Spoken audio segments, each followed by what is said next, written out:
These are basically prediction cards, and this is going to be your spiritual advice. Okay, so I've done this spread before, and I like the way that, you know, it just makes it a little bit easier for me. So I'm reverting back to this spread for the beginning of the year because I think it might be helpful for you guys. And I also using this deck again. So first of all, what we have here, Prince of Cups, this is a water sign. So this is a Pisces, a Cancer, or a Scorpio, somebody that you are dealing with heavily. It could be male or female because the cards are not gender specific. And what it denotes to me is there is going to be some major transformation happening in this person's life. It's linked up here with the Judgment card. There is going to be excessive communication. There's going to be kind of like this person is reaching out to you. They're trying to figure out where you've been. They're trying to figure out what you're up to. So I feel like there's this exciting energy surrounding the communication between the two of you. For some of you, this is like an ex-partner that has been trying to reach out to you and they're trying to figure out where you are. Okay, so Pisces, Cancer, Scorpio, Sun, Moon, or Rising. For others, this is somebody that is hitting a period of tumultuousness in their own lives. They need advice, they need guidance, they need some type of a reassurance that they're on the right path, and they need something from you in terms of like being able to help them build, being able to help them grow, being able to make sense of a situation for them. A lot of the times, I know it sounds unfair, but you guys tend to be the handyman in your relationships, okay? People tend to cling to you because you're always seen as the anchor, the pillar of strength and stability. And they come to you when they have problems. They come to you when things need fixing. And so I feel like this is what's coming in as well. And I'm feeling like this is a person that's coming to you for your guidance, for your expertise, because they're at a point where they're completely lost. For many of you, this is a family member that is experiencing some type of a family upheaval, even some type of a relationship family drama, and they're trying their hardest to figure out a fair, viable solution so that they can move forward. I also feel this might be residual energy from last month back in December, because I felt like the same energy for you guys when I did the general reading for last month. Okay, so I do see extensive communication with this person, and I'm also sensing as well, you know, they have the best intentions, but their energy as this is a knight, the Knight of Cups, their energy is still very young, a little bit naive, a little bit starry-eyed, and I do feel there might be some issues when it comes to dependencies, substance abuse, dependency issues, you know, like somebody who blames other people rather than looking at how their actions contributed to a situation. So I feel like you're dealing with somebody that has these characteristics, okay, and they're going to require a lot of communication from you. I honestly believe that you want to exercise, you know, a little bit of maintaining clear boundaries in this situation, because I just don't feel like it's going to end with just one conversation where you tell them what to do or you give them advice and they do it. I feel like it's an ongoing, enabling thing where they're clinging to you constantly because they don't know what to do. And also giving them advice is not going to be the end of it. They're not just going to take your advice and that's going to be the end of their dilemma. Okay, so maintaining your distance and maintaining your boundary, I feel like it's going to be crucial for you. Next up, we have here the Seven of Wands. This is a card about conflict. This is like defending your territory, making sure that people know where they stand with you, maintaining your distance as well, and kind of like demarcating, you know, in the sand, like you don't cross over these lines, you don't cross over into my territory. So really maintaining your stance and putting your foot down about, you know, certain ideas, certain beliefs that you have, and defending your beliefs vehemently. It's linked up with the Nine of Swords, and the Nine of Swords is about stress. It's about kind of like a little bit of guilt that you're feeling as well. So if there are arguments that break out as a result of, you know, energies or dealing with people for this month, it's really important for you to, first of all, stand up for what you believe in, right? We need to clearly demarcate where we stand and what we believe in. And I feel like some of you are doing this in a way that might be a little bit harsh. And so at the end of it, you start to feel a little bit guilty, and you start to, think about this in terms of, did I really say that in the most tactful way? Did I hurt some other people's feelings? You can be very, very blunt as well when you're dealing with other people. And some people who are a little bit more on the sensitive side, they can take it as a huge slight. They can take it as, they can take it the wrong way. So I feel like if this is what you're dealing with, you definitely want to, tone down when it comes to, defending your territory, defending your beliefs, and being a little bit more, I want to say, impersonal when it comes to your approach. Okay, so that means rather than saying you did this, you did that, you might want to generalize it and saying that, some people are like this, other people are like that. So I feel like depersonalizing things, making things less personal and making things less confrontational it's gonna give you more leeway to operate and to get your point across, because once people feel attacked, they're going to start taking things personally, and that's when their defenses go up and they stop listening. So I feel like there is going to be a lot of there will be situations where you're constantly called in to do some type of damage control. I feel for many of you, where somebody keeps messing up and you have to come in to be the fixer-upper. And I'm also feeling like they're happening at very inopportune times where you might be busy with something else. You might be wrapping up your own projects, and somebody who's kind of, I want to say, not very good at what they do, they make a mistake, and they keep making the mistakes over and over and over again. And you want to give them the benefit of the doubt, but it's really starting to take its toll on you, and it's really grating on your nerves. And you're also sensing as well, if this person is really incompetent, do we want to keep them on board? So I feel like there is a major ethical dilemma here, where you want to give people the benefit of the doubt. You want to give them second chances to rectify their mistakes. But if it happens over and over and over again, in a practical and pragmatic way, is it a good idea to keep them on board and to constantly, I want to say, like, jump in and fix their problems for them? Are they really learning? Because you're hoping that they'll learn, but it doesn't feel like they are, because they keep making the same mistakes. So next up, we have here the Ace of Pentacles. So this is a very, very big new job for many of you.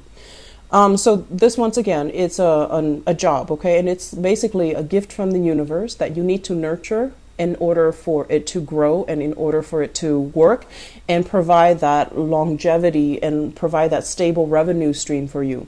So this is overall a very, very good card that basically means you're in the process of building something great, building your financial foundation, building your professional network, building your professional credibility.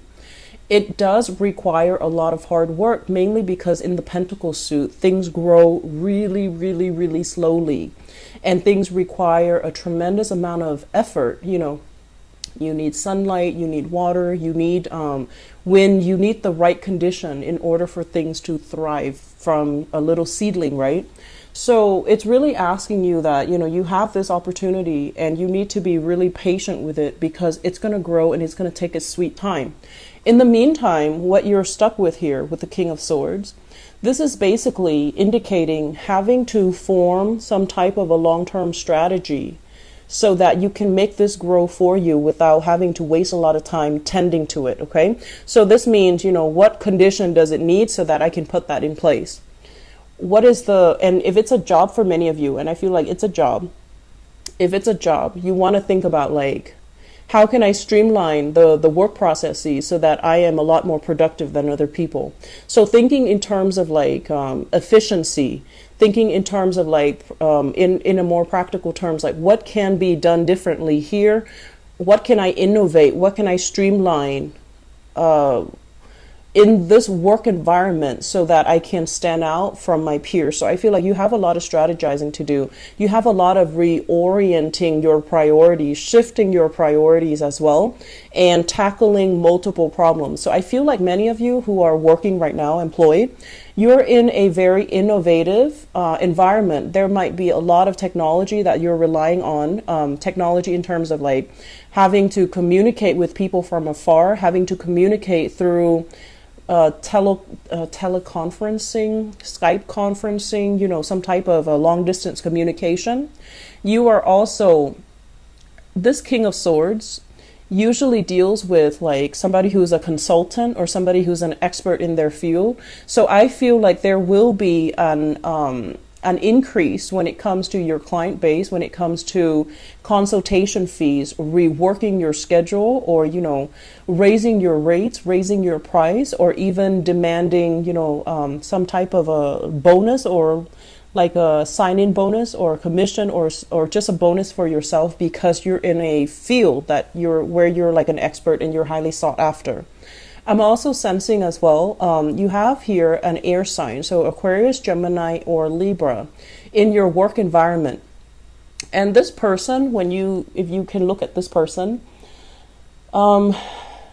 I want to say like, there's more than meet the eyes, okay? So I feel like at first glance, they're a little bit like kind of abrasive, difficult to connect with. And they have a little bit of a challenging stance about them, okay? You're going to say something and they're going to ask you why. And the thing about air sign is they don't ask because they want to undermine you. They ask because they're curious and they want to know. And in particular, they want to know about why you believe or why you think the way that you do. And they're curious as to how you arrived at your conclusion. So I feel like you're dealing with somebody that their energy feels to me to be a little bit kind of challenging and abrasive, but they don't mean any harm. And I honestly feel like if the two of you collaborate, you can make tremendous strides, okay? I feel like a very similar pattern in the way that the both of you think. You're very linear and very logical. And I feel like if the two of you get together, you definitely can come up with some great ideas. If it's a partnership, it can work out tremendously well for you. So I feel that this is somebody that can really challenge you to become, more. This is also somebody that you can greatly bounce ideas off of. They have a little bit of a challenging demeanor, but I feel like deep down, they're very solid, very reliable, and incredibly, incredibly intelligent. Okay, so I feel like there's a lot of admiration between the two of you, even though you might not have a close buddy-buddy relationship, but there's still like admiration for each other's intelligence, for each other's work ethics, and each other's, I want to say intelligence. So it looks very, very good. Okay, the last thing coming through, we have here the Alchemist. So this is the Magician and the Queen of Wands. So let me talk about this. The Magician, this is a card about a student, somebody who is learning how to incorporate all of their skills. So I feel like many of you, you might be going back to school. You might be going through some type of a training program. You might have to do some type of on-the-job training as well with this Ace of Pentacles. So it signifies to me having to learn something that is brand new and having to kind of put your thinking cap on and think and behave like this King of Swords, where you're emotionless and you're going to have to solve problems using pure logic-based systems. Okay, so many of you are probably on a training course, learning new things in your work environment, perusing through training manuals, protocols, procedures, trying to figure out what's the best solution, trying to figure out what's the previous, what's the previous situation that require this same. It's like, when was the last time this problem happened, and how did the person in charge solve the problem? So I feel like you're looking at previous decisions to make sure that, you're in alignment with what you need to do now. So for those of you who are students, we have here the Queen of Wands. This is you having kind of like a very large following in your training group or in your school or in your class. So I feel like you're going to be quite popular. You're going to be quite sought after, and you're going to as well be able to demonstrate a lot of how to like apply, theory to practice. you're also going to be a little bit in the limelight, where you're going to have to figure out, how do I work with this solution given all the information that I know? So I feel like you and this Queen of Wands, this is a fire sign, Sagittarius, Aries, or Leo, possibly in a training environment, or possibly somebody who's training you, or who's overseeing the work that you're doing, or who's monitoring your training progress or your progress in general. And this is a really intelligent person, and they can help you get places, or they can help you greatly with enhancing your knowledge. Okay, so I feel as if the interaction between you and this person, it's very, very strong, but you yourself are very, very independent. So I feel like there is a little bit of an ego clash here. They might want to micromanage a little bit. Might want you to open up a little bit more about what you're struggling with or what you're doing, whereas you want to be left alone. So I feel like if this is somebody that's directly over you, like a supervisor or boss or something like that, you want a little bit more space, and they're kind of micromanaging, and they're kind of hovering over you, or like looking over your shoulders. They don't mean any harm, but I feel like they're a big distraction. They're looking for more fun and stimulation and excitement, while you're looking to learn things, you're looking to be immersed in your craft, and you don't really have time to entertain their whims. Okay, so I'm also sensing as well, there might be a little bit of attraction. It seems to me like it's one-sided. Attraction in the work front or in the academic front. Okay, so it seems to me like there's attraction. They like you, but there's something here about you being occupied or having your thoughts elsewhere. Okay, so the last three cards here will serve as your spiritual advice, and they're read together. We have here the Tower, the Ace of Swords, and the Temperance card. Let me talk about this first, because this screams out to me time management. The Temperance card, this is a Sagittarian energy, and with Sagittarian energy, what it does is that it makes us overestimate. Sagittarius are great overestimators, great exaggerators. It makes you overestimate the amount of time that you have. Oh, I'll do that another day. I'll, clean it up on the weekend. I'll have time for that later. And so there is this rampant need for procrastination. And I feel like you need to be really, really aware of what you're doing, and you need to get things kind of like lined up all in a row, so that you can, be more productive with your time, so that you're not living in these delusions that there's going to be more time at a later date or at a later time. Okay. What happens is, with the Temperance card, it can also lead to overindulgence. Okay. Overindulging in food, wine, the good life, superfluous spending out beyond your means. So for many of you who might have landed a good job, I feel like it's like boosting you up on the socioeconomic ladder. So that means right now you have a good job, and you're just like, oh, I have all this money, and I'm going to find ways to use the money. So overindulging in buying things, exceeding your credit card limits, and thinking that, oh, I have a good job now, I can get whatever I want, and the job is going to be stable. You want to be very careful about that, because what it's going to lead to is this Tower situation, where everything has been built on false premises. Everything has been built on a very unstable, corroding foundation, where you might have also told yourself, these things will be okay, there's another day, there's always more time, I can always fix it, I can always go back to it. And it proves to be problematic down the line. So the advice here is, the Ace of Swords, which is about truth. It's about cutting out excess. It's about streamlining and thinning out areas of your life that have not been serving you. So a lot of the times, this can also indicate getting yourself a lot more disciplined, losing weight, decluttering your environment, figuring out what you don't need anymore, having a very minimalist space so that you can concentrate. Okay, because I feel like this is the month where you have a lot of things coming in. There is opposition in the work environment. There's learning. There's new work responsibilities as well. And there's family situations. So you have a lot of things hitting you all at once in all areas of your life. And so the last thing that you need is to be clouded and to be in procrastination mode and to operate like this, where inevitably, things are going to come crumbling down. It's like that house of cards. It's built on faulty foundation and it's going to come crumbling down. So the advice is here to be very, very honest with ourselves and to figure out, Capricorns, you have good insights. You know some of the areas in your own life that you need to work on, but it's really hard to get you to that point where you start making a change, right? Because you are very stubborn, and as an earth sign as well, it's a very slow moving, resistant to change type of an energy.